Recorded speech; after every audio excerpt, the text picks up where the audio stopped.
Okay, this is another version of more updated version. Says updated edition, actually, of the William Whiston translation. So this is complete Josephus. I got it marked for easy looking at some things I've been. But this has all Josephus' works in it. Still, it's double column. The printing isn't bad. I don't know where I picked this up from, but I think I found it at a secondhand bookstore. It cost me $15. I got it at a secondhand bookstore someplace. But I'm sure online, you can get this kind of thing for that price or less. That's all the works of Josephus. So you should be able to get a Jewish War, which is, I've been using for quite a long time, as you know, for quite a bit less than that. So I don't think you should have too much trouble as far as that goes. Now, again, I noticed, as I told the class, and I hope some of you will put a request in there to make sure that they get it. They don't have my New Testament code in the library, and they don't have my New Jerusalem in the library. And I think that's really insulting if they don't have their own professor's books in the library. So if any of you would know how to work that computer thing to make a request that the library stock those things, that would be at least something. They got the other ones there, but they're be a bit. I didn't look. The guy at the desk when I was renewing books said, "Well, here's your books, and you want to see?" And so I looked, and it wasn't up to date. Okay, we're not in the Maccabee books at the moment. We are still in Daniel, unfortunately or fortunately. And last time where we left off, any questions before we move on? Before we left off, I'm just going to do one thing before we proceed there. Hold on a minute. Just turn this off. So, last time we left off with the Kittim. How come we were talking about the Kittim? Because in Daniel at the end, if you recall, there is a notice there that the Kittim suddenly appeared in the Eastern Mediterranean. And all the footnotes in all the books, whichever Bible you have, usually give a date for that. So let's see, what chapter of Daniel is that? That is approximately 12 or something, is it? 11, I was close. Okay, I was close. So it is 11, and Michael is going over the whole earth and so on. And I'll go back and just pick that up here. That's 12. 11 is 11:30. The ships of the Kittim will oppose it, or the ships of the Kittans will oppose it. They're opposing the Seleucids or some of one of these Alexander-type dynasties in the east, the Ptolemies or the Seleucids. It seems to be the Seleucids. I don't usually depend on editors' footnotes, but I have a date here of approximately blah, blah, blah. Well, I guess I don't have a date here, but anyway, somewhere around, I think, 200 BC. I think 190 I have here. Antiochus was defeated by Lucius Cornelius Scipio in 190 BC. Who's Lucius Cornelius Scipio? Oh, they neglected your Roman history in high school, didn't they? Scipio is a very famous Roman commander who defeated, if you watch the History Channel, Hannibal. Remember Hannibal? No, if you don't know who Hannibal is. Hannibal crossed the Alps. Hannibal had elephants. Hannibal's always on the History Channel, whether it's History Channel 1 or History Channel 2. They always do his campaigns in Italy. How many have seen some of those History Channel things of Hannibal? Yeah. I mean, they have them, don't they? It's like, I think they appear every 4 or 5 months because he's a favorite character because he did defeat the Romans in Italy for a long period. What wars are those called? You're all glum. What is he talking about? Well, this is just general information. We're going to test you on this. Don't look glum. I see your faces. Punic Wars. Who are they directed against? Carthage. This is how Rome became great. Hannibal was one of the princes of the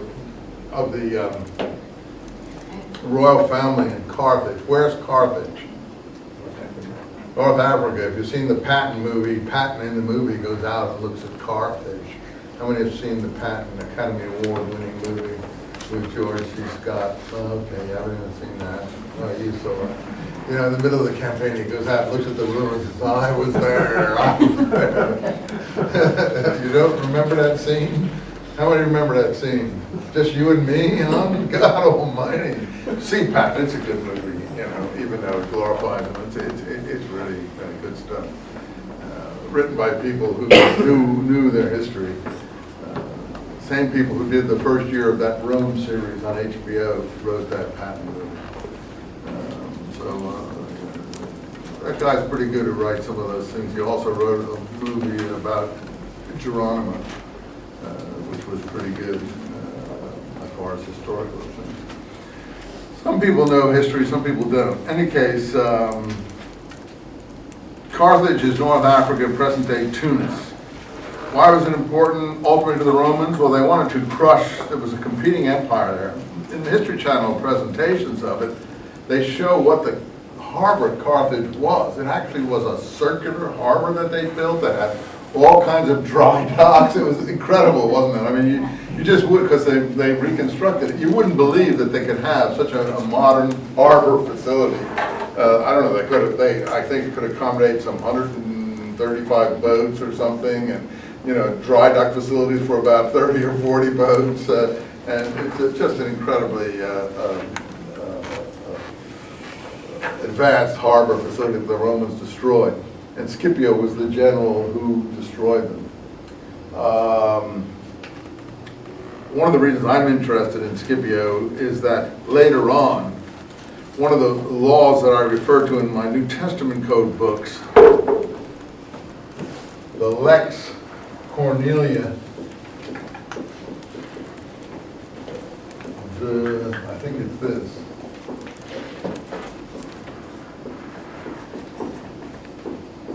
I'm not very good at Latin, but I think it's something like that. He was Publius Cornelius Scipio. Cornelia is named after him. This law is named after him. In fact, I'm sure that the Roman legionnaire in the book of Acts called Cornelius is also played off of this. But this is how deep, really, you have to be able to dig in order to try to pull up the little goldfish that are hanging down there in the pond, if you're looking for them to coin a metaphor or simile. So the Cornelia family is a famous family in Rome, and I think he's called Scipio the Younger. But in any case, Hannibal came and totally terrorized Italy for around 10 years, defeated every Roman army that was sent against him, and then Scipio figured another way to destroy the home base in Carthage, and that's what he did. I think ultimately Hannibal fled to Asia Minor, maybe the Seleucids, I forget under whom of the Persians, no, I think it was the Seleucids, and someone assassinated him ultimately. That was the payment he got for opposing Rome in a successful way. He was never defeated by any Roman army. Hannibal did. Scipio didn't defeat Hannibal. He went to the home base and defeated his father and brothers, killed his brothers and so on, and sacked Carthage, etc.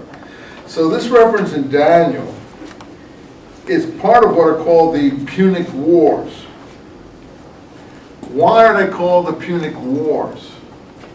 Who settled, since you've seen the thing, who settled Carthage and also parts of Spain in this period? The Phoenicians. Punic is just a shortening in Rome for the Phoenicians. War with the Phoenicians. In other words, these were Phoenician colonies that outgrew their origin, original planters in the eastern Mediterranean. And the Phoenicians, as you know, were traders and traded all over the Balearic Islands, Spain, Sardinia, and places like that. Supposedly brought the Semitic alphabet into Greece and so on. So Carthage was one of their most successful colonies. And you see Hannibal, Baal. The Baals of the Phoenician coastline, the gods of the Phoenician coastline. Hasdrubal, Hannibal, all those people were speaking Phoenician over in these areas. So here the Kittim are clearly the Romans, because they're just getting going in the Mediterranean here.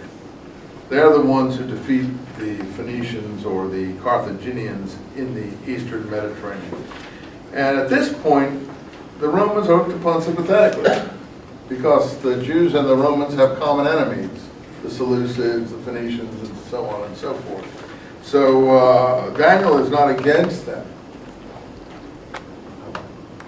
Now, I read you from the Habakkuk commentary before we quit last time about what kind of Kittim come into Palestine.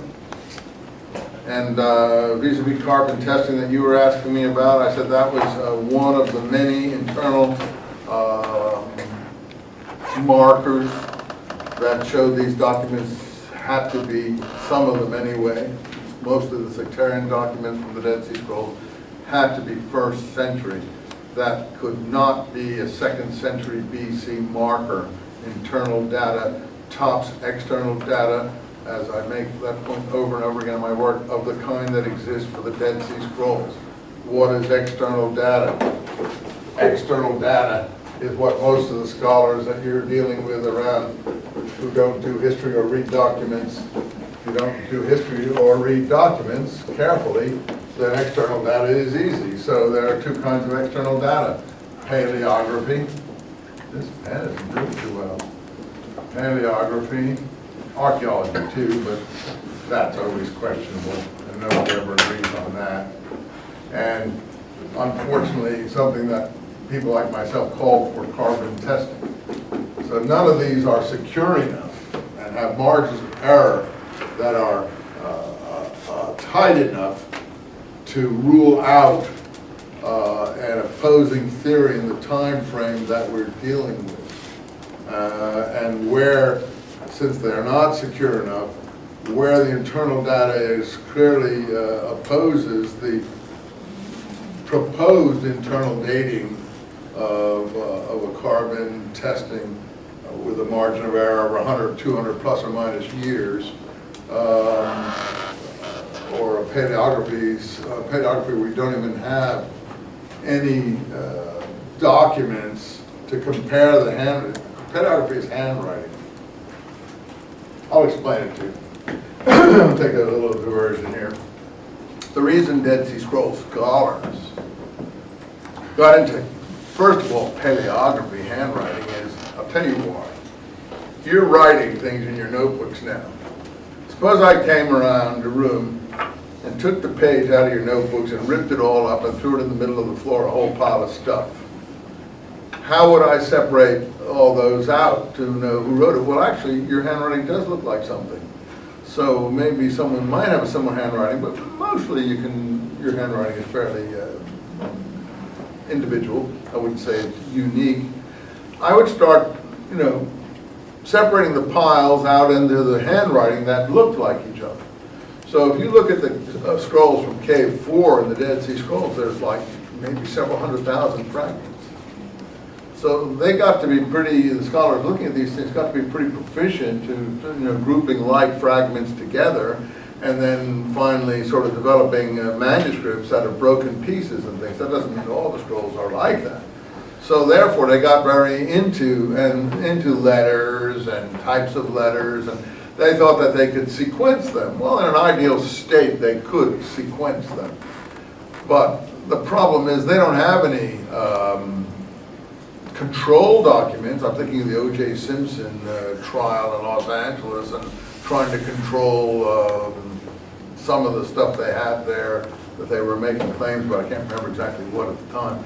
But they don't have any control document from the period 200 BC to 100 AD that they can be sure of its provenance anyway. So they don't have anything. So let's say they're saying, oh, this is an old handwriting, this is a newer one, newer one, newer one. This is a really new one, and so on and so forth. So you've got about several hundred documents of different handwriting styles, and so they sort of loop them along this, not even a curve, a straight line. Well, that was like I said in my Maccabees, Zadokites, Christians, and Qumran, I criticized the pedagogy very strongly 20 years ago, really. That's schoolboy mathematics they were doing. That was like high school stuff. You know, I use the example, what date would you give two scribes writing at the same time, one who had conservative scribes for his teacher, and that teacher also had conservative scribes, and another who had more innovative scribes, or scribes who were more advancing the style somewhat. You know, what date would you give to one who was conservative, one who was radical, and they're writing at the same time? Well, you could have a 200-year lapse right there. A guy could be writing in 100 BC handwriting style, another guy could be writing 100 AD handwriting style. They could be sitting side by side. The point of the matter is that that's a very uncertain way, and I said in my Maccabees book, I said that, you know, multiple variables of age, geographic origin of the of the scribe in question, skill, teachers, so on. You know, you would have to plug in multiple variables and end up with a differential equation, if you know physics and higher calculus, that would tax the abilities of a space engineer to solve. You can't just do schoolboy mathematics and hope that it's going to be a straight line and it's going to work out. That's the paleographic sequences that these guys, I call them numbskulls, have developed, and think that can counter a document that speaks of making a straight way in the wilderness. And they think that they can use that kind of logic to say, oh, well, we have you were asked about multiple copies, we have about 9 copies of the community rule, a very important Qumran document. Well, the community rule actually speaks about twice, saying this is the time of the preparation of the way in the wilderness. I can read it to you.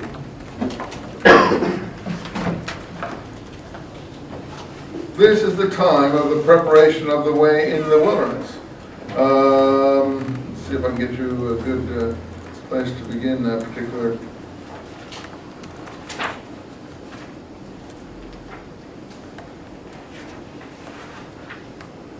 This is in columns 7 and 8 and 9. So for instance, you have passages that read like, well, 8 is the best way. And the council of the community will be 12 men and 3 priests, an inner group of 12, an inner group of 3, like in Christianity, the inner 3, and 12. The 12 apostles, perfect. Be perfect, Jesus says, as your Father in heaven is perfect. In all that has been revealed about the whole Torah, doing truth righteously, loving piety, humility, each man to his neighbor. In other words, loving your neighbor as yourself. The royal law of Scripture, according to James 2:8, etc. The all righteousness commandment, to keep faith in the land with a steadfast and humble spirit. This is the community council.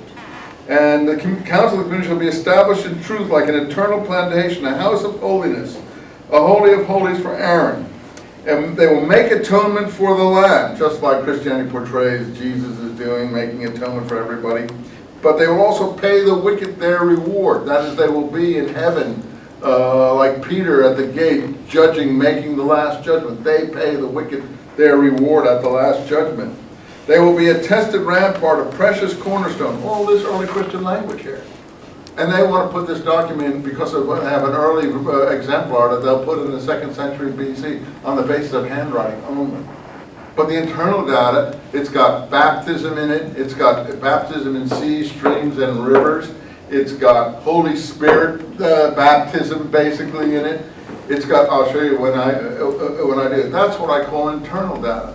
You can't put a document in 2nd century BC on the basis of one exemplar that your childlike paleographic sequences say is older than the others in the 2nd century BC and call that secure.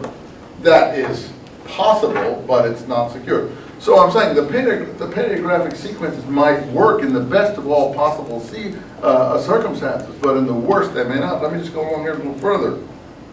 We've all heard about the precious cornerstone. The stone which rejected shall become the cornerstone. I forget how it's put in the New Testament. A house of perfection and truth in Israel, to establish an everlasting covenant of laws. By the way, this is all very law-oriented. That's the only difference from Christianity as we know it. In other words, this is not Pauline Christianity. This would be, if we were calling it Christianity, which it isn't. It's Essenism, but it uses the same vocabulary, or Christianity using the same vocabulary. It would be anti-Paul Essenism. And it goes on like that. And they will be an acceptable free will offering to atone for the land and render judgment. I'm just reading quickly. I'm going to read it again later on. When they have been confirmed in perfection of the way, that is the way philosophy. In the book of Acts, early Christianity is called the way. If you know, for those who know the book of Acts, I'm telling you this. I assume some of you have taken another course. If you don't, then note that that's true. For 2 whole years, by the foundation of the community, they will be set aside as holy within the council of the men of the community. And the guide will not hide from them any matter revealed by him, but hidden from Israel out of fear of the spirit of heresy. And with the existence of these for a community in Israel, and according to these regulations, they shall separate from the midst of the habitation of the men of unrighteousness, to go into the wilderness to prepare the way of the Lord. As it is written, prepare in the wilderness the way of the Lord, make straight in the desert a pathway for our God. Well, that's the beginning of all the Gospels. And you're going to put this document in the 2nd century BC? Well, let's put the Gospels in 2nd century BC too, shall we, while we're at it? They may be 2nd century BC, but that's what I'm talking about. Not on the basis of insecure paleography. And similar things, but let me just move on a little bit further there. And which the prophets have revealed through his Holy Spirit. Here's the Holy Spirit. Anyway, it goes on like that about walking in perfection of the way and perfecting the way being the way in the wilderness. Then column 9. I told you this last time, but in case you don't remember, the reason we do this in columns is because you have a manuscript that is sewn together from pieces of parchment, which is animal skin that's been cured. In the scrolls, you can actually see the stitching. If you look in the pictures of some of my books, you'll see the stitching that has either come apart or still exists, where they've actually sewn the skins together. And they usually sew about 3 or 4 skins together to make a roll. And in the roll, you have columns. You don't have pages. So as you roll it, you get to the next column. And as you unroll it, you get to the next column. So when we're speaking about column 9, it's like page 9. But it's not, because it's not in a codex. So in column 9 it even gets more interesting. With the existence of these in Israel, according to all these regulations, the Holy Spirit shall be established upon truth forever. And they shall atone for the guilt and sin of rebellious transgressions and be a pleasing sacrifice for the Lamb without the flesh of burnt offerings and the fat of sacrifices. In other words, the perfection of the way takes the place of sacrifice in the temple. And the walkers in perfection will be separated. That's the separation and going into the wilderness. As a house of holiness for Aaron, etc., etc., etc. So it goes on like that in this column 9, and then it gets to this. Blah, blah, blah, blah, blah, blah, blah. Nor should he admonish or argue with the men of the pit. They don't like this people they call the men of the pit. But rather he shall conceal the counsel of the Torah from the men of unrighteousness, and admonish with the knowledge of truth and judgment of righteousness the elect of the way. Now they're calling themselves the elect of the way. Each man according to his spirit, according to the rule of the age. He shall comfort with them is in knowledge, and thus illumine them in the marvelous mysteries and truth amid the men of the community, to walk perfectly, again, perfection, each with his neighbor, again, loving your neighbor as yourself, in all that is revealed to them. For this is the time of making a way in the wilderness. Twice in this document. This is the time of making a way in the wilderness.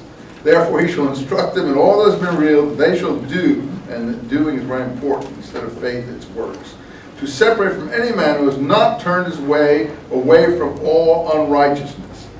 And these are the rules of the way for the guide in these times, loving together with his hating. In other words, they don't love their enemies, according to Christianity and the way Christianity presents things. It's Deuteronomy, loving and hating and so on. So there's no, you love your neighbor as yourself, but you don't love your enemies. Or you don't love the ungodly either. You're not trying to justify one sinner as better than 99 righteous ones, as in the New Testament presentation of Jesus' purported teachings. Now, the reason I say purported, because I don't believe those are his teachings personally. And we'll get into that later on. The reason I say purported is because that's a literary document written in the 2nd century, a lot of those things, and we don't know how accurately they report what went on in the 30s of the 1st century. And we have to read through Paul and James and the scrolls to get at how accurate they can or may not be. So we'll leave that in advance. Therefore, I won't take that as an absolute truth, unlike some of the rest of you, which you're welcome to do. Just for the moment, leave it in advance. But I want to get here that point about loving and hating. They don't love their enemies. So when people say, oh, Eisenman says the scrolls are Christian. I don't say the scrolls are Christian. Not Christian the way we define Christianity. Palestinian Christianity, if we can use that term, perhaps, but not Pauline Christianity. And we have to first understand what the difference is. In any case, Christianity is a Greek word, and whatever these were ever called by a Greek term. So that's a Greek term coined, as we said last time, in Acts in 55 AD in northern Syria, Antioch. So we don't know what they were called in Palestine. It's Essenes, Hasidim, Hasideans, Nazarenes, Nazarites, all possible terms, Zealots, Sicarii, all possible terms that we'll investigate in this class, but not Christians. So, but we have to talk. So in order to talk, we have to use language that people understand. So since nobody understands what an Essene or a Zealot, even people who say they understand Essenes don't understand what an Essene is. Because if you want to define what an Essene is, you've got to read these documents if you think these are Essene, and these don't agree with what most people think an Essene is. Most people don't think Essenes are so vindictive, so militant, so aggressive. They think they're like nice, sweet people with halos around their head, sort of contemplating their navel somewhere out in the wilderness, don't mean anyone any harm. That's not this group. This group means a lot of harm to people it considers to be unrighteous. This is a zealot group of a very extreme zealotry. But I don't want to get ahead of myself. What I'm trying to get at here is, since you asked me about carbon dating and things like that, what internal evidence looks like. I'm showing you what internal evidence looks like. This is internal evidence. And you make your own choice on that. And these are the rules of the way for the guide and the times relating to his loving, let's see, together with his hating, everlasting hatred for the men of the pit, but in a spirit of secrecy. Why? Because the men of the pit are obviously very powerful. Probably the ruling establishment in this period. Everlasting hatred for the men of the pit in a spirit of secrecy, to leave them to their riches and to toil their hands like a servant to his master, or the meek before the individual dictating him. But rather, this person who is full of this zeal, he shall be as a man zealous for the law and his time. Oh, pardon me. He shall be as a man zealous for the law. So these are zealots for the law. We get it right here, and that's what the zealot movement in Palestine is. That's what we're going to discuss when we go through the Maccabee books, the origins of the zealot movement, and how it can relate to these materials. And his time will be that of a man zealous for the day of vengeance. They are waiting for the day of vengeance. This sounds like bin Laden here, frankly. Although I'm not sure bin Laden is interested in righteousness particularly. He's just interested in submission, in Muslim type submission to Islam, but righteousness. These people are zealous for righteousness. Anyway, and they are very interested in to do his will in all the work of his hands, and in all the dominion as he commanded. In other words, every letter of the law. And he shall freely delight, blah, blah, blah, blah, blah, blah, blah, blah, blah.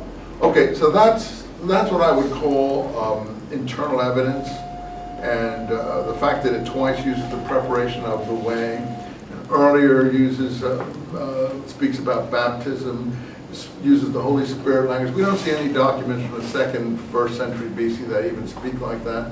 There's nothing in Josephus that speaks like that. The only parallel materials that we get is a little bit in the New Testament, but the ethos here is 180 degrees opposite to the New Testament. You understand? I'm not advocating one or the other. I'm not trying to cut your throats. You know, I'm just looking at what happened. I'm not trying to say, you know, you should be a man zealous for the day of vengeance. You know, it's much easier to be a Paulinist, frankly. But, you know, that's good citizenship. You know, Paul in Romans lays out why he who carries the sword shall be, you know, treated as someone who will be treated like that by the sword. And I'll just read you just this one quick thing before I go back to the Kittim problem here. I think I have, what did I do with that? I always like to read this so people know what we're talking about, because people who are Christian or Jewish or whatever haven't really looked into this stuff very carefully. They listen to what they've been taught, or they think their parents have been taught, and they think that if it hasn't ever been raised, that it must have all been decided years, centuries, eons ago. But many of these problems have never been decided. And only to look at the material with fresh eyes can you begin to understand it. So look at chapter 13 of Romans. Let every soul put himself under the higher authorities. He means by that, as we'll see by implication when you read it, the Roman authorities. For there is no authority except from God. Okay, I do agree, like the church, everything comes from God. And the authorities that exist have been appointed by God.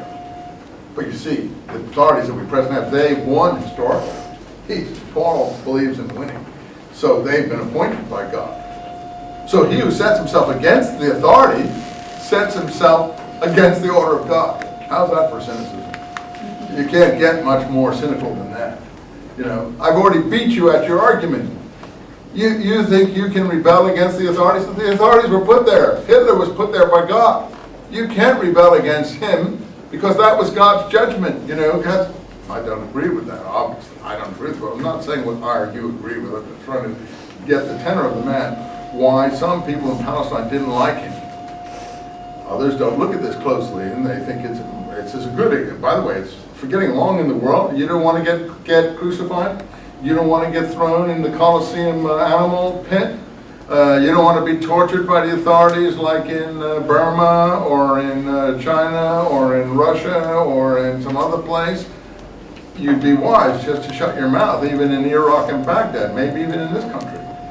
Some people think this country is some sort of fascist state. You know, I don't know. I don't think that, but some people are so paranoid they think that. So he who sets himself against the authority sets himself against the order of God. He's talking to zealots who think that they represent God. He said, you people don't represent God. The Roman Empire represents God. And they who do resist shall receive the judgment to themselves. For the rulers are not frightening to do good works, but to evil. Do you desire not to be afraid of authority? Do good, and you shall have praise for it.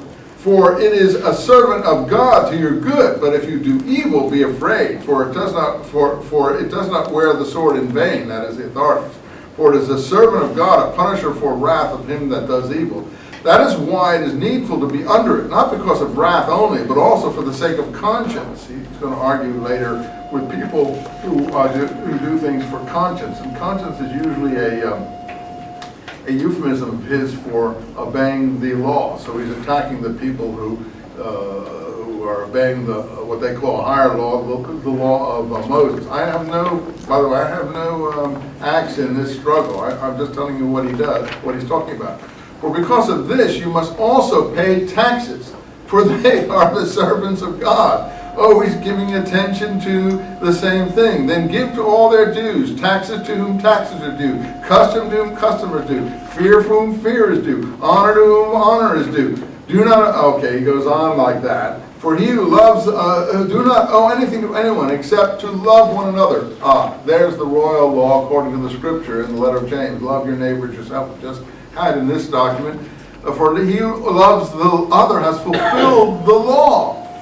So basically he's saying that the love commandment is what dictates you to pay your taxes to empires like Rome. Well, we know that in Palestine they didn't want to pay their taxes to Rome, and the whole revolt situation in Palestine that will get starts on the tax revolt. It's in the New Testament, it's in Josephus, and so on. So I'm not trying to be unfair to him, but I just want to show you how a person who believes in getting along in the world and not making waves and keeping your nose clean will put things. Well, these people in these documents are just the opposite of that. They're going to have trouble. They're going to have a lot of trouble, and we can see it in the way that they interpret the way in the wilderness quotation from Isaiah 40. Now, I was going to those are all internal indicators, as far as I'm concerned. What would lead you to try to date something by internal methods? Now, I read you last time, I'll read it again in case you forgot, this definition of the Kettim from the Habakkuk Pesher. Why am I doing this twice? It's so important. All of Qumran dating and studies really hinges on being able to date the Kettim. So if you look at Habakkuk Pesher, 406 in my book, but any other one you want, it starts in column 2. They're so interested. They quote Habakkuk, who's writing at the time of the Babylonians. And he's talking about the Babylonians, Habakkuk 10. For behold, I will raise up the Chaldeans. The Babylonians are a cruel and aggressive nation. The interpretation of this concerns the Kettim. So the idiosyncratic interpretation of the scroll people, that's why they're called Peshers, because they interpret things. It actually says Pesher or Pesher HaDavar, the interpretation of the thing, the interpretation of the passage. The interpretation concerns the Kettim, or swift and strong in war, causing many to perish by the sword, and all the world to fall under their dominion. And then the quote is, they march the ends of the earth, that's the Babylonians, take possession of populated places, 1:6. Interpreted, this means they march across the plains, smiting and plundering cities of all the cities of the earth. For this is what is meant, and then the quotation, by taking possession of populated places which are not their own. They are frightening and terrible, for their judgment and majesty proceed from themselves. That's from the scripture. Interpreted, this concerns the Kettim, the fear and dread of whom is upon all nations. This is, we're reading the Maccabee books presently, the Seleucids. This is internal data.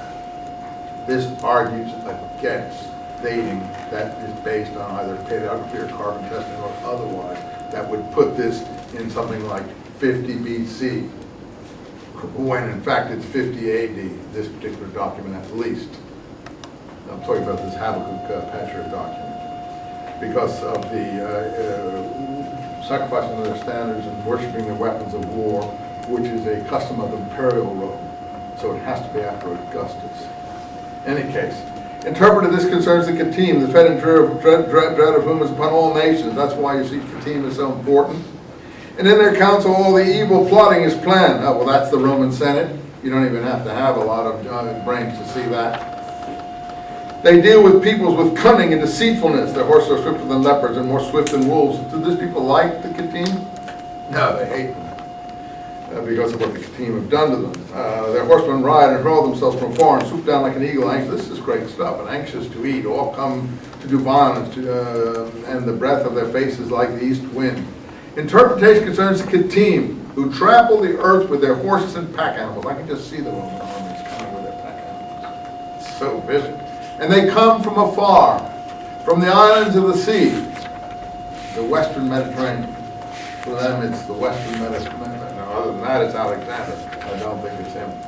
To consume all peoples, like an insatiable eagle, the Roman symbol.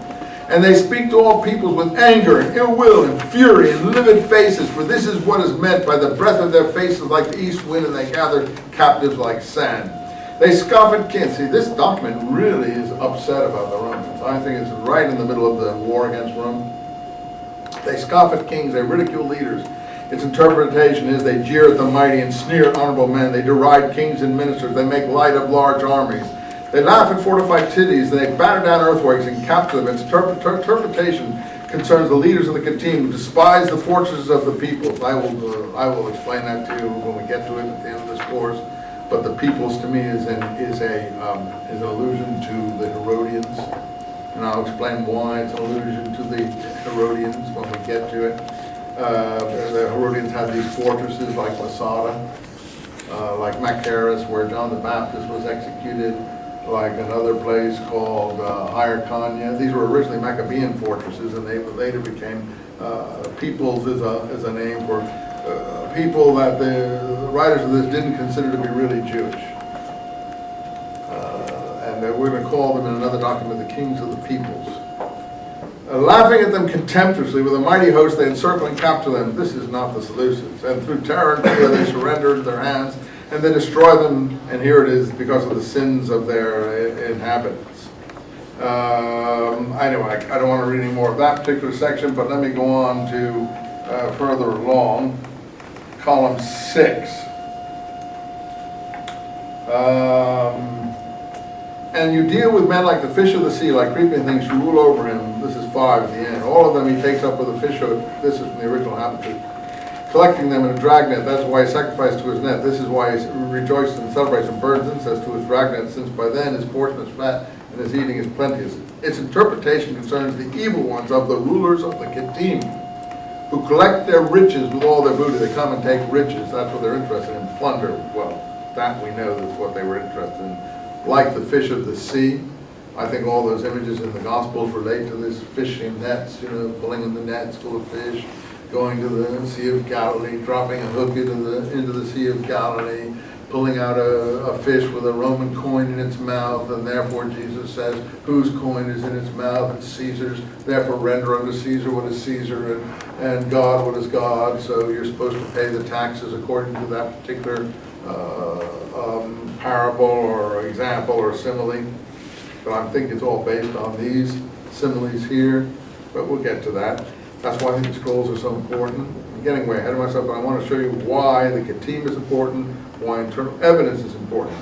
And as for what was said about sacrificing to his net and burning incense to his dragnet, its interpretation is that they sacrifice to their standards and worship their weapons of war. Bang. Bingo. That should be clear to anyone who knows military history and the characteristics of different armies. And it's in Josephus too, at the time of the final uprising, that after they took the temple, they stopped and did a sacrifice on the Temple Mount and adored their standards. Its interpretation that they sacrifice their standards and worship their weapons of war, since because of them his portion is fat, his eating is plenteous. Its interpretation is they parcel out their yoke and their taxes. Paul says pay them. The Roman authorities were put there by the decision of God. And you're not to go quarrel with the decision of God.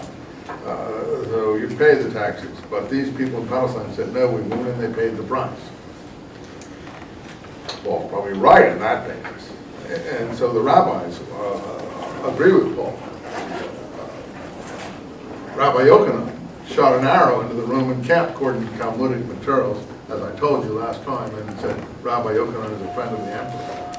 And for that he was ushered into the emperor's camp and supposedly applied the messianic prophecy to Vespasian and said that was the world ruler prophecy. It's from Numbers, I think, 24, as I recall, 24:17. Star will rise from Jacob, a scepter to rule the world. And so this is the world ruler that would come out of Palestine to rule the world, is what Rabbi Yochanan was trying to say, according to the Talmudic materials, about either Vespasian or his son Titus. The problem is that Josephus in the Jewish War presents himself doing the very same thing. When he's taken prisoner in Galilee, he then, after he betrays his comrades, they're all in the cave. It's an incredible episode. They're all in a cave. Josephus is supposed to be one of the commanders of the Galilean contingents to resist the Romans. They're all in a cave, and the point is that they all commit suicide rather than surrender. That was the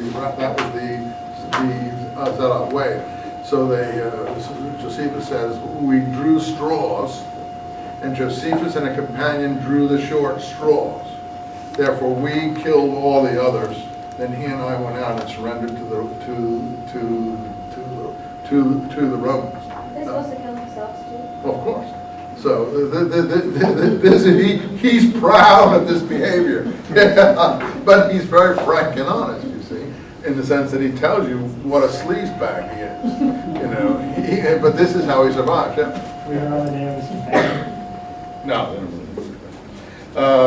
Anyway, you'll find it in the Jewish War. So I have you read these documents. I think it's also in the Vita. What? Doesn't his own mother disown him? No, nothing like that. There's nothing about his mother. But let me go back to the point about Josephus. He then goes before Vespasian. I think it's Vespasian, and he says, "You are the world ruler who will come out of Palestine to rule the world." Therefore, he portrays himself as a Jewish prophet who is foretelling the future emperorship of Vespasian, which comes true.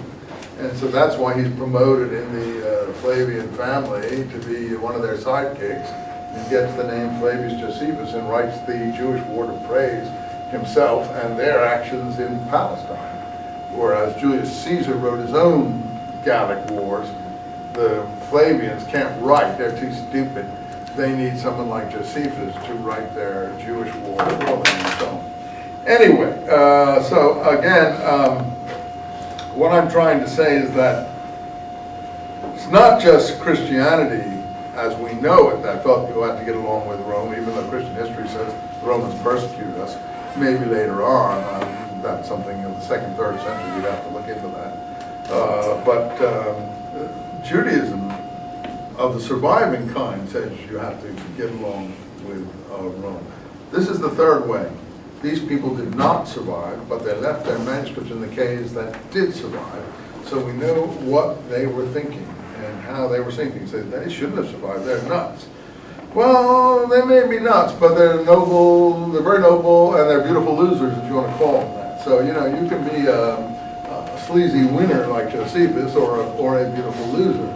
And sometimes you have to make a decision like that. So there's been a lot of stuff that's been in the papers recently about Holocaust documents that have been revealed and so on. And I just saw something the other day about this priest. It was in the New York Times 2 days ago. You should read that article. I've never read anything like it. Who is actually going into Ukraine and finding the mass graves there. The point is that all the people in Ukraine are Catholic, and if you had gone there as a Jewish person or some other person, they'd think you were trying to shame them or make them feel embarrassed. But he's a French priest, and he's got tremendous interest in this, and they trust him when he comes. And they, in effect, want to do a kind of absolution. They want to confess. And he calls them together. He's done 1/3 of the Ukraine. It's not the Ukrainians' fault, really. So there were little people who were little kids at that time who saw everything. And at that time, the Germans had Einsatzgruppen, and they were killing people with bullets before they were doing the gas chambers to make it more impersonal. And they killed 1.5 million in the Ukraine. And they did it all with bullets. And if you look at that New York Times article, you can Google it up. It's really an incredible article. It gives you the pictures from the French collection that has about 25 pictures, and you see the naked women in line, you know, waiting to the end of the pit, and the people in the pit who've already shot. And these people are all naked because the Nazis want to take their clothes and everything. They don't give them any dignity, but they have dignity because they're not struggling. They're like Christians in that sense. They don't resist the evil because I guess there's no way to do it. And they've got little children by the hand, and some of them are carrying little naked girls, little naked children, and they're all going to be shot. You know, they're all going to be just waiting. If you hear the others being shot, they're all going to be shot, and with one bullet. So what these people are coming forward, because some of them have to dig the graves. These are all unmarked graves, and they're telling what's in the articles. Because it was only one bullet, people would fall into the graves. They wouldn't be dead, a lot of them. And sometimes they would pour oil or something in there and set it alight. And he said the people are reporting stories you could never believe, such horror stories you could never believe, that the bodies are writhing in there because they're still alive, with the oil being burned on them. And then other times, they're just buried alive in these huge burial pits, and the people in the area are saying you could see the ground steaming and writhing for 3 days afterwards, and so on and so forth. These are the stories this priest is getting from these people as he's calling them in. Anyway, they've identified a third of these sites. So if you want to understand a little bit of my particular zeal, why I don't apologize to anybody, why I feel that these things have to be sorted out and recognized, you might get a little picture of it there. You know, I understand righteous indignation and zeal. And that's why, and I'll be honest with you, I don't really think a lot about the Palestinian problem, because the misery of the Palestinians and what they've suffered is sad in a way, but a lot of it is, has to do with the disputes that could have been solved ages ago, but they haven't suffered anything like the people that they're trying to dislodge from that place. The Ahmadinejad, talking about another Holocaust, he doesn't know what he's talking about. He doesn't know what people have gone through. He doesn't know what they've been subjected to. We're not talking about like, 1 million dead. We're talking about 6 million dead, and he's talking about nuking them some more, and so on and so forth. This is why I just turn off all that, because I know what happened. And I'm not saying it's anyone's fault or blame, but I know that the need of the one is so vast compared to the need of the other. The others are being inconvenienced a bit.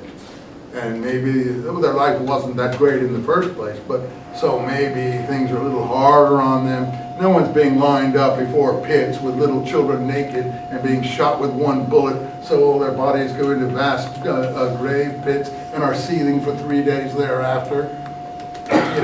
It's just like comparing a mouse with an elephant. Honestly, forgive me that thing, but what I'm trying to show you is that I think these are the kinds of things that are at stake in the kind of studies that one is doing here. So anyway, let's go on here with this testimony here. So the people, as I said, who resisted, the reason I got into that, I was showing people who didn't resist, and fine, that's fine, they didn't resist this kind of thing. But the people who did resist in the Roman period, they didn't survive, obviously. So it goes on. They parcel out their yoke and their taxes, consuming, literally eating, all the peoples year by year, giving many countries over to the sword. We're talking about countries from Spain to Persia. We're not just talking about Egypt, Palestine, and Syria. Therefore, his sword is always unsheathed to decimate the nations mercilessly. That's the Babylonians, who were like the Romans. Its interpretation concerns the Kittim, who destroy many by the sword, young men, grown-ups, old people. I read this to you last time. Women, children, and have no pity. That's the pictures that I was just telling you about. Even on the fruit of the womb. And you will read Josephus, and even though he's pro-Roman and pro-Vespasian and pro-Herodian, he describes what happened around the Sea of Galilee. Now, in my view, that's what really happened around the Sea of Galilee, not some sort of storybook presentation of people walking on the sea and this sort of thing, which is nice for, inspiration and literarily pleasing. But what happened on the Sea of Galilee is that the sea ran red with blood, and the Romans, killed everyone who resisted. And he explains about the boatmen on the Sea of Galilee who put up a resistance and how they were all slaughtered. And then he goes on about some of the towns around the Sea of Galilee. Everybody was taken and sold, as I told you last time, as slaves. But the main thing is they killed all the women and children, the people that, and they killed all the old people. And here it is. And they killed all the, what do they have? All the old people, women, and children. And have no pity even on the fruit of the womb. And if you see that, I think he talks about them killing little, women with babies in their womb and stuff like that, who would be useless to them as slaves and so on and so forth. So to me, Michael, that's, in answer to your question, that's what internal evidence looks like. And so I'm not interested in when they do their pseudo analysis on the basis of artificial external parameters that may be true in the best of all times, but may not be accurate as opposed to internal data of this. So that's the Kettim. Now, why is it a puzzle? Because the beginning of the Maccabee books, sorry for those, this, at least you won't forget this anyway. Even I've emphasized twice, I am going too slowly, I'm aware of that, I'm going to try to speed up. We did miss the first session, so that set us back. If you look at the Maccabee books, Maccabees 1, Alexander of Macedon, son of Philip, had come from the land of the Kettim, and defeated Darius, king of the Persians and Medes, whom he succeeded as ruler at first of Hellas. That's Maccabees 1, line 1. Now, that's where the problem comes in. The Kettim is a general term. That means invaders from the Western Islands or the Western Seas. And it can mean Cretans, as I think it originally came from, Krita, Kettim. It can mean Cyprus. It can mean Greece. It can mean Macedonia, and it can mean Rome. Now in Daniel it means Rome, in Maccabees 1 it means Macedonia, Alexander. So, you have to flip your coin, and that's where the internal data comes in and helps you. Okay, so that's where the problem about the Kettim. Now the war scroll from Qumran, which I have not read to you, but which we will read when we get to that part of the course, that is all about the war with the Kettim, the final war with the Kettim that these people are planning in the Dead Sea Scrolls. Now you say, oh well, the establishment theories of the Dead Sea Scrolls says that's an imaginary war. These people are like to imagine things and so on in an esoteric way and so on. No, that's not an imaginary war. They really believe that they're going to carry out this war. And a war of the righteous against the unrighteous, a final apocalyptic war against all evil on the earth. Now, a lot of Christians see that too in their beliefs. I told you last time, how come they thought they could win that war? What was it that could make them win that war? What was their nuclear weapon?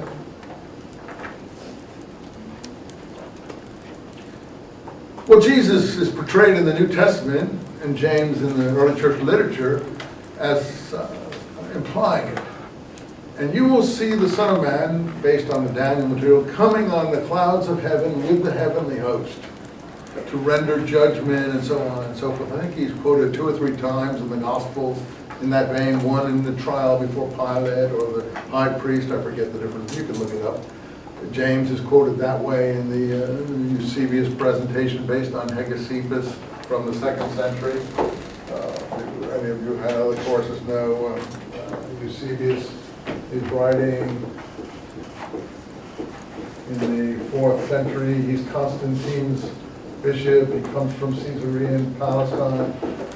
He organizes the church councils. He preserves some material from the 2nd century in his writings. His writings called, I think, Ecclesiastical History or History of the Early Church, if you prefer. And he preserves some writings by a writer who didn't survive, Hegesippus, who does give a picture of James in the temple before he's killed, before he's stoned, and James has the same proclamation that Jesus portrayed as giving in the Gospels. I say portrayed because these are all only portraits. We don't know, no tape recorders there. But that gives you something of what the scrolls people thought was going to happen. But they have a slightly different view. They're in the wilderness, preparing the way, and they're in what are called wilderness camps. We'll get the camps in different documents in the Dead Sea Scrolls. And in these camps have to be totally pure. There can be no sinning, no pollution, no uncleanness, no anything in these camps. And you know why I know it's crazy? I probably told it to you, but if I didn't, I'll tell it to you again.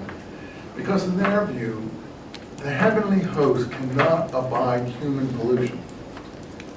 They really believe, unlike most of us, or some of us who say we believe, but we don't go to our deaths for it, they really believe there was such a thing as the heavenly host.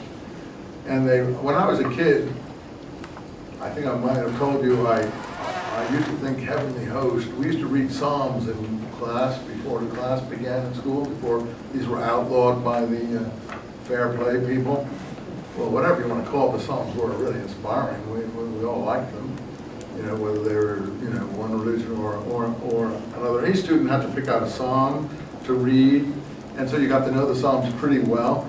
So one of the Psalms was, "Lift up your heads, O ye gates, and be lifted up, ye everlasting doors, and the King of glory shall come in." And it goes on like that, and it says, "Who is the King of glory? The Lord of hosts. He is the King of glory." So I was about maybe 7 years old, 6, 7, 8 years old, and I always thought the Lord of hosts, he was a host. He was a good host. He was preparing a table and having guests come to dinner. You see, I didn't realize it was the Lord of the heavenly hosts of the angelic army. I didn't realize that that's what was being envisioned in those. But I guess you guys probably haven't even heard that psalm nowadays, because you don't read the Psalms in school anymore. But that was Psalm, what number? You see? 24. You know, I can even remember it now. You probably know, I know, but the rest don't know this. You know, yeah, well, 23, of course. But 24, you know, 24, people would lift up your heads, O ye gates, and be lifted up the everlasting doors. That's, of course, Elizabethan English. I don't know if the Hebrew is quite as nice as that, but in any case, huh? Same? Loosely, yeah. And the King of glory shall come in. Who is the King of glory? Anyway, he's the Lord of hosts. He is the King of glory. In any case, you probably can recite it for us in Hebrew, right? No, okay. Not yet, okay. Another day, another year. So, all right. So the War Scroll does envision this coming of the heavenly host, and so does the Damascus Document, another document from Qumran, joining the camps. And the camps have to be totally pure, because the heavenly host is going to join these perfect of the way, who are going to fight this final apocalyptic war against all evil on the earth. So they got a secret weapon, the heavenly host, probably led by the Messiah. So you see, this can go into Christianity or apocalyptic Judaism. And that's where it does go. But apocalyptic Judaism got buried. Probably, if anything survived, went into Islam,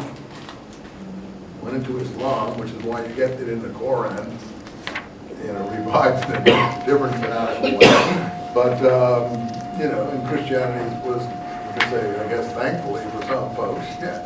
But not for the people in Palestine. Thankfully for some folks it was pacified, maybe, and by the Pax Romanum, which was overlaid over this apocalyptic exuberance or expressiveness.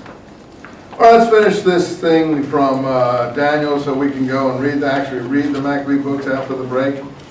Where is my Daniel now? So Daniel, where have you gone? I keep losing my place. This thing is so fat. I don't know. Okay. Yeah. So to finish up Daniel, 10. So we get this picture of the history going up to the Kittim. Then 31 of chapter 11, forces will come and profane the temple They will abolish the perpetual sacrifice and install the disastrous abomination.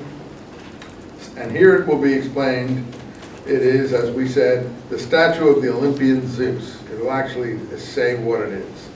And that's what the disastrous abomination, or what the New Testament calls the abomination of the desolation. Any of you have heard it? It's in Jesus' little apocalypse. It's in the Synoptics. It's not in the Gospel of John.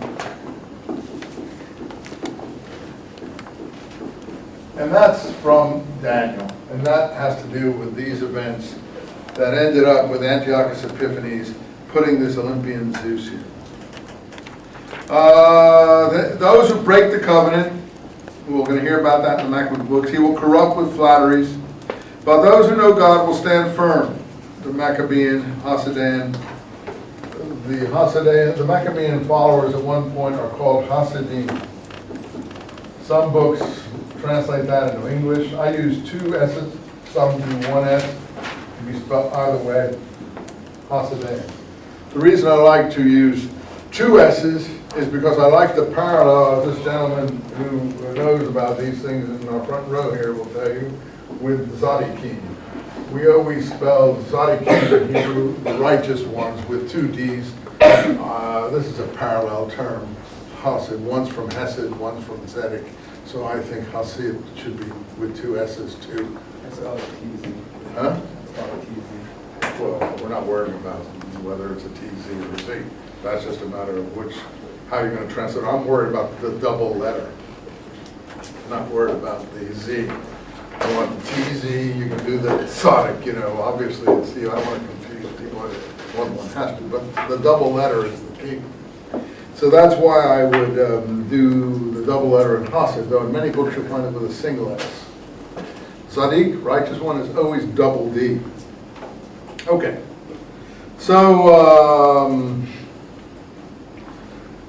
they will instruct many for some days over them. We brought down by the sword and flame, by captivity and plundering, and thus brought down. Little hope they will they receive, though many will be plotting on their side of the learned. Some will be brought down, and the result of which is certain. They will be purged, purified, and made white. So the people who die in this struggle are going to be made white, and you're going to have a lot of being of whitening in the New Testament too, in terms of being resurrected, if you like, or being pure for the end of days. Until the time of the end, for the appointed time is still to come. The king will do as he pleases, growing more. So this person is not seeing the end, the writer of this book. But he is talking about the wrath. He will utter, and the king will utter incredible blasphemies. This will be paralleled in the Maccabees books about Antiochus Epiphanes. And he will thrive until the wrath reaches bursting point. For what has been decreed will certainly be fulfilled. And so on and so forth. Now, line 40. When the time comes for the end, and it gives a lot of interesting things, they will invade the land of splendor. Land of splendor is obviously Palestine. Line chapter 12. You can read these materials yourself. At that time, Michael, another angel. Who have we had so far in this book we've never heard of in the Bible before? And I don't think Michael has appeared in any book of the Bible previously to this. I may be wrong, you can look at that concordance. This is the first appearance of these angels who are named. Now, Michael is not like Gabriel. Michael is a warrior angel, and he's supposedly often called the guardian angel of Israel. Anyway, he's in the scrolls too. There are scroll books that talk about Michael and what he's going to do on the earth and stuff like that. The great prince who mounts guard over your people, that is, he's the guardian angel of the Jewish people. Of these, those who lie in the dust, in the earth, many will awake.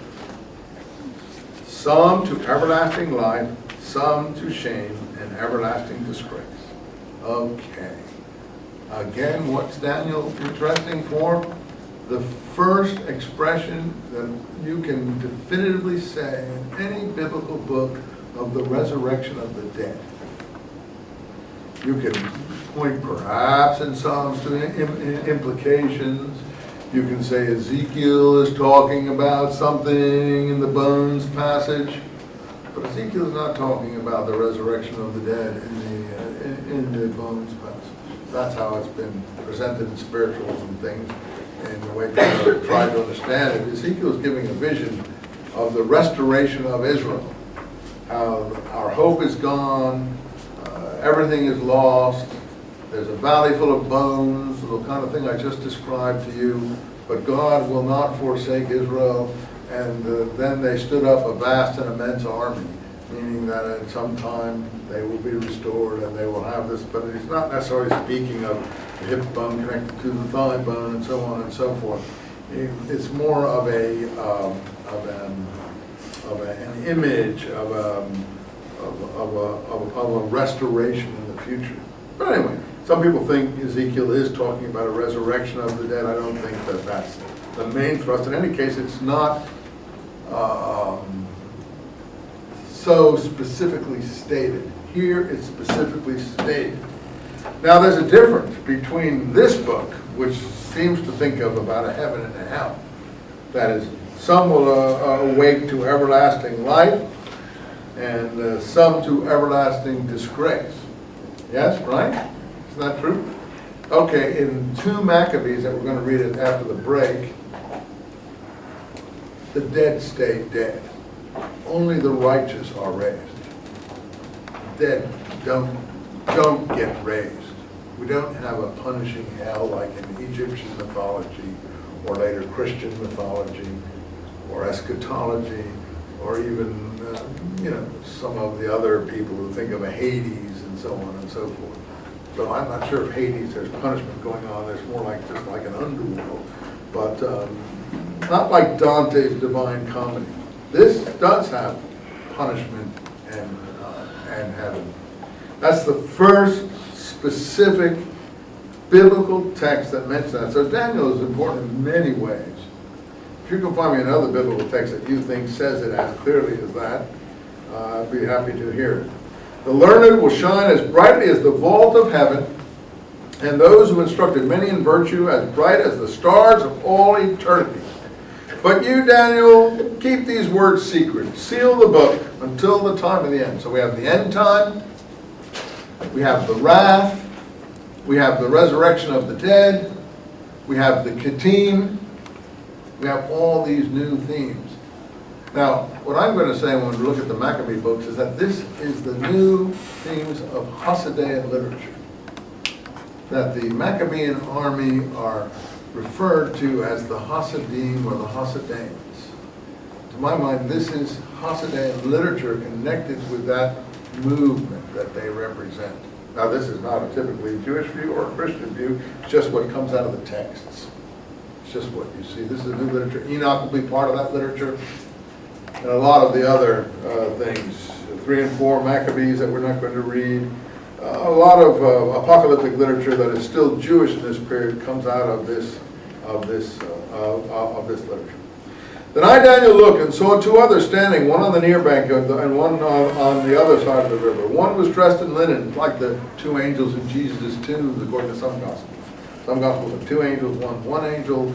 It's all very confusing in the Gospel, the resurrection sequences. How long until these wonders take place? I heard the man speak who was dressed in linen standing further up the stream. He raised his right hand to heaven and swore by him who lives forever. A time, 2 times and a half. And all these things are going to happen when he who crushes the power of the holy people or the saints meets his end. So now we know that Antiochus Epiphanes survives 3.5 years. I think it's a time, 2 times, 3.5 years before he succumbs to whatever forces are at work in the Seleucid Empire I'm going to tell you about presently. My Lord, what is to be the outcome? Daniel, he said, go away. These words will remain secret and sealed until the time of the end. Many will be cleansed, made white. There's that being made white, purged. The wicked will go on being wicked. They will never understand. The learned will understand from the moment that the perpetual sacrifice is abolished and the disastrous abomination erected, 1,290 days. That's 3.5 years. Blessed is he who stands firm and attains 1,335 days. But you go and you will rise, I think I'm wrong here. Hold on. you will rise for your share at the end of time. Well, anyway, it's about, the point being that I guess the disastrous abomination was erected. I can't get the whole chronology of Daniel. I never could get it absolutely right. You can read some commentaries. Maybe you can get it better than me. But I think it's around 6.5 years before Judas the Maccabee restores the temple service and purifies the temple in what Jews today call Hanukkah, which means rededication. So I think that's basically it. So look, we'll have a, sorry to take it so long, but now we can really speed up. 13 is just the Susanna story, according to some Bibles don't even have it. It's not important. We've read what is important. We have our chronology. Now we can go to the Maccabee books after the break and get moving down to the Roman period. Then we can move into the scrolls. But let's get moving. See you at 20 up. Okay?